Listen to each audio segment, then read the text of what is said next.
एक लड़की थी, नाम था साक्षी।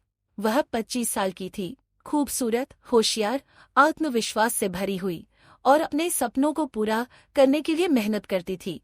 लेकिन समाज और रिश्तेदारों के सवालों ने उसे परेशान कर रखा था। तुम अब तक शादी क्यों नहीं कर पाई, या तुम्हें अच्छे रिश्ते क्यों नहीं मिल रहे, जैसे सवाल अक्सर उसके सामने आते थे। हर सवाल का जवाब देने के बजाय साक्षी एक गहरी सोच में डूब जाती थी।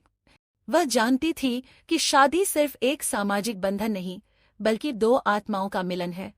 वह नहीं चाहती थी कि वह किसी से दबाव में आकर या समाज की मान्यताओं के हिसाब से कोई निर्णय ले।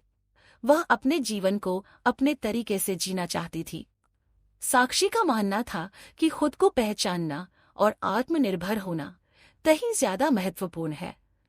साक्षी ने तय किया कि वह अपने जीवन को पूरी तरह से अपने तरीके से जिएगी। उसने अपनी करियर की दिशा में और मेहनत की, नए दोस्त बनाए और आत्मविश्वास में वृद्धि की। धीरे धीरे साक्षी ने महसूस किया कि उसके भीतर एक अद्भुत शक्ति है।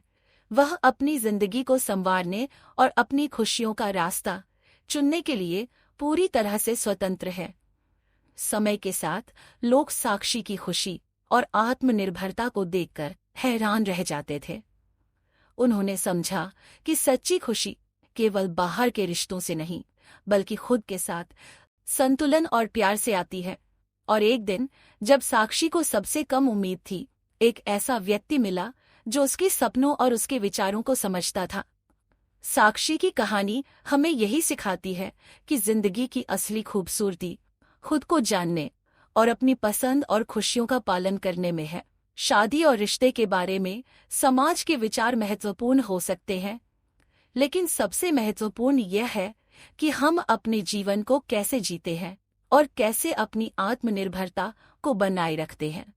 इस कहानी से यही सीख मिलती है कि कभी न भूलें कि आप अपने जीवन के निर्माता हैं और आपकी खुशियाँ आपके हाथों में हैं।